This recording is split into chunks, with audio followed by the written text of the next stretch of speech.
Hey, it's Mike with Beyond Aesthetics, and in this video we're going to discuss the Rapid Weight Loss Guide. Now this is a extremely aggressive approach. It's not something I would regularly program or recommend. Some people that have a short time period to lose a certain amount of weight, or maybe are preparing for a photo shoot, or in some cases really just want to kickstart their weight loss, and they need that motivation to be able to carry them beyond the first month. Then sometimes this can be utilized so long as it's done intelligently and you are communicating effectively. So this does start with warning. One, I'm not a physician. Make sure that anything you do, that you've been clarified by a physician to undertake any kind of diet in order to lose weight. If you have medical conditions, it's not likely that I would even recommend this to you. Or if you've been dieting for a really long time. So if you've gone from one diet program to another and you haven't spent any considerable time eating at what we call maintenance calories, one, this won't be effective for you, and two, it's just kind of dangerous at that point. So if I am issuing you this guide, we've likely had the conversation. I feel that you're a good candidate for this, and trust that if you start feeling ill effects, or that it's not working and your energy is plummeting and you're not sleeping well, that we have that open communication and you stop the program immediately, and we open up contact and we decide a different approach.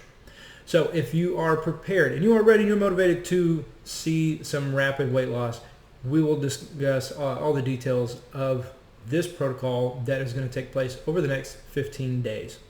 So this is going to be broken into two phases where you're going to have basically an intermittent fasting style protocol with some nutritional guidance.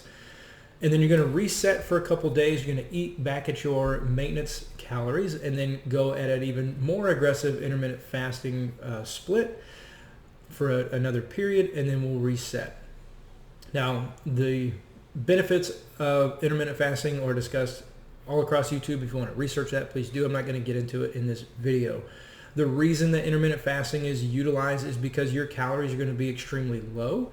And so to improve your compliance and ability to follow through on this program, we use intermittent fasting to condense the time period that you eat. That way you are a little more satisfied. You feel full for a period of the day. And we can maximize some of the benefits, or extrapolate some of the benefits of intermittent fasting in that same merit. So let's discuss how we're going to approach these next 2 weeks. Now, when you're looking at the one-pager documents that I sent to you, if you see these task windows, you can always come through and check these off. Make sure that you're opening these and tracking your own progress. You can do so by sharing and saving to your account. So create an account there. That way you can track your progress. So what we're going to do is we're going to discuss in brief the elimination protocol, the diet guidelines, take a quick snapshot of the 15-day calendar, look at some suggested supplements, and review the tips and frequently asked questions. This guide is not all-inclusive. If there's a question that you have or something not discussed here, please contact me. That way we can address it. I'd rather that you are properly informed and you don't do anything haphazardly, okay? So if you focus here on the right side, we'll discuss the elimination protocol first. So these things will not be consumed. If you want this protocol to be effective, you need to make sure that you operate within the restrictions here. So no alcohol of any form, no beer, wine, nothing. Even on the refeeds and reset days, do not consume them, okay?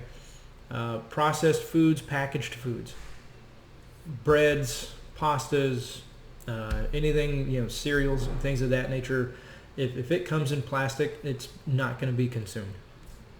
Breads, grains, cereals, pasta, except for oats and rice.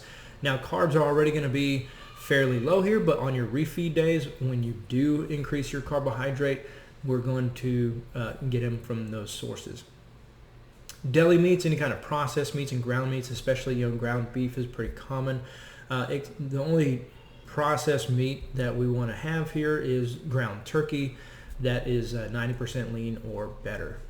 And then obviously any liquid calories. So you're already going to be in a pretty low deficit. We do not want you to waste calories and make your compliance harder by consuming so much from soft drinks and juices. except for your 0-calorie drinks. So there's some energy drinks that are 0-calorie, some diet sodas or green teas or anything of that nature. That's perfectly acceptable. So green tea, black coffee, if you add an artificial sweetener, you can certainly enjoy those. So the diet guidelines, things that you can consume. So the bulk of your intake is going to come from lean protein sources. You're going to use the nutrition dashboard that I send you, and that will have your macronutrient breakdown. It's mostly going to consist of protein, and then your carbohydrates are primarily going to come from vegetables on the fasted days. On the refeed and reset days, again, you can include something like rice, potatoes, or oats to up your carb for that day. So some good examples of lean proteins are listed. You can take a look at them here. And then vegetables. So if your intent is to tighten your abdominals, then your vegetables should be on what we call the low FODMAP. I'll make sure to send you a link if that's something in your interest. Basically, that's lower fiber foods. That way that your guts are not expanding with the water retention from the fiber that is absorbed from the vegetables. Your liquids, pretty much going to be sticking to, like I previously said, is water, and then things like green tea or coffee or 0-calorie drinks. Carbs and fats are primarily going to be kept to a minimum on your fasted days, and they should really only come from whole food sources. Reason is because one, processed foods are not permitted in the protocol, and then two, we want to keep your foods nutrient dense. You are eating in a very low calorie deficit, so as many nutrients as we can extract from our foods, the better. Processed foods simply don't have them.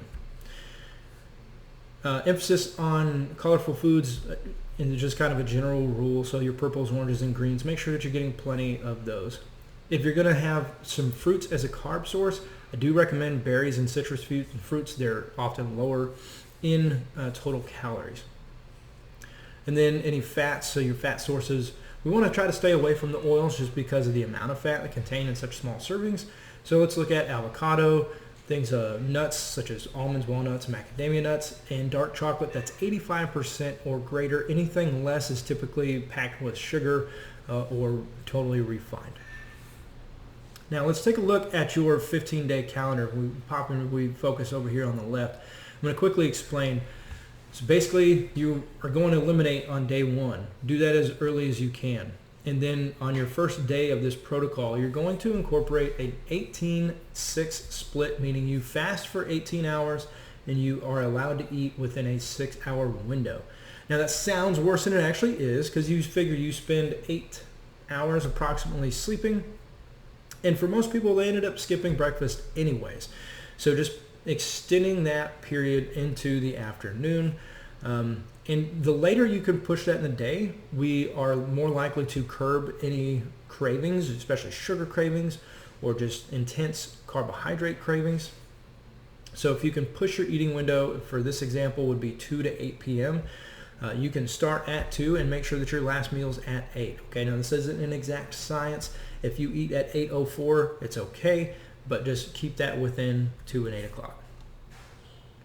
Days 7 and 8 are going to be refeed days. So on your nutrition dashboard, I'll show you your maintenance day calories, what that is going to be. And so I want you to return to a normal eating time. Make sure you have breakfast. Don't continue to skip and then just eat more throughout the same day in that small time period.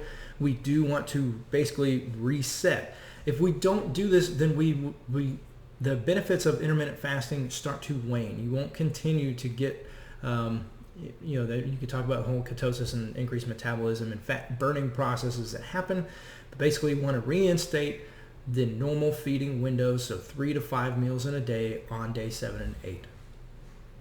Understand that the dietary guidelines still apply. This is not a cheat meal day. This is not throw alcohol and processed foods back in. Keep the diet guidelines intact. Days 9 through 14, this is basically phase 2, and we're simply just going to do the same thing but increase or shorten the fasting window. So now we're going to move to a 20 and 4 split.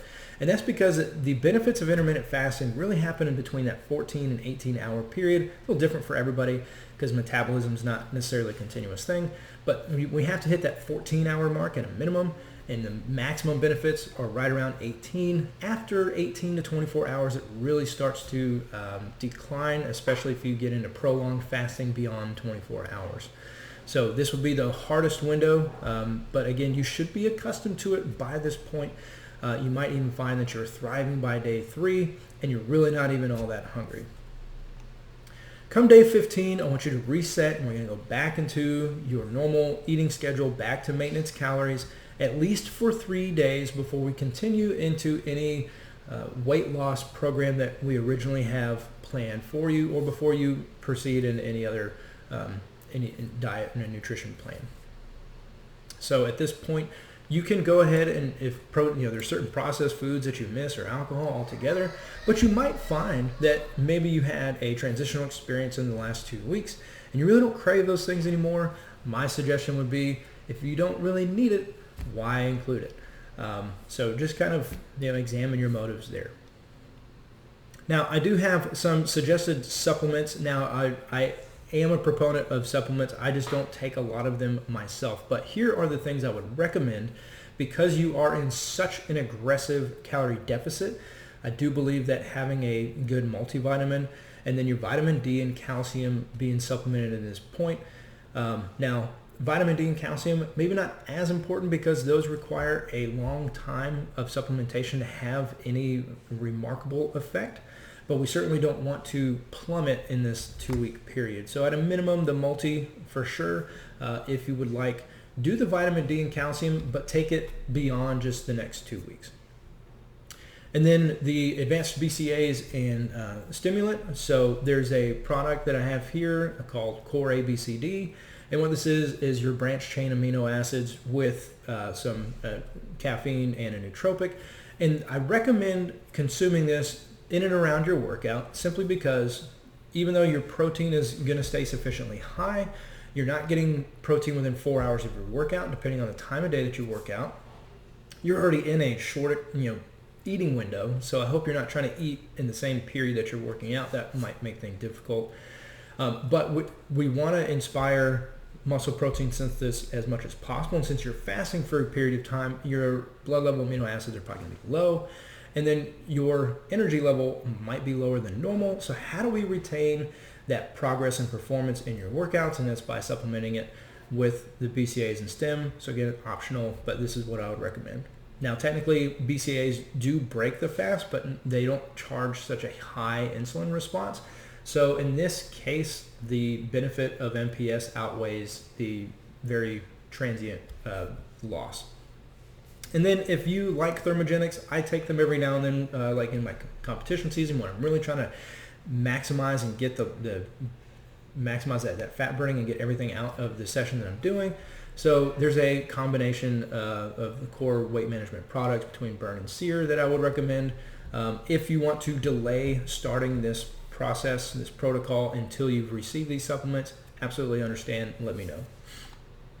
And then make sure you go through the tips and the frequently asked questions. I discussed most of these already throughout the video, but just so you know, this is kind of how you do it. And then for your benefit, I've got an example meal plan here, because breaking a fast can be uncomfortable or detrimental to some people's digestive systems.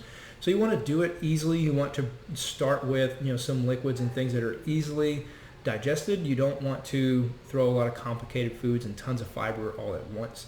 So here is how I would construct my meal plan, and the portions of the food is really just based on your macronutrients. So I would start with a warmed chicken broth with a couple of spices, warm that up, sip on that, and then about 20 minutes later, as I'm sipping that, I'll prepare this smoothie and then drink that as I will. Followed up by a turkey and egg white scramble, pretty basic. Load up all the vegetables you wish here just to increase the volume. And then keeping it lean with a white fish with some asparagus. You could bake those. Definitely don't fry anything. And then if you need the added fats, you can serve that up with some avocado, or you can replace the fish with like a sockeye salmon or some other fattier source of protein. And then for increased volume, if you're finding that you're still hungry, serve that over a good helping of rice cauliflower. There's really not a ton of calories there. So if you have any questions, please let me know. If there's anything that you wish was included in this video, be sure to let me know. That way I can make those revisions in future updates.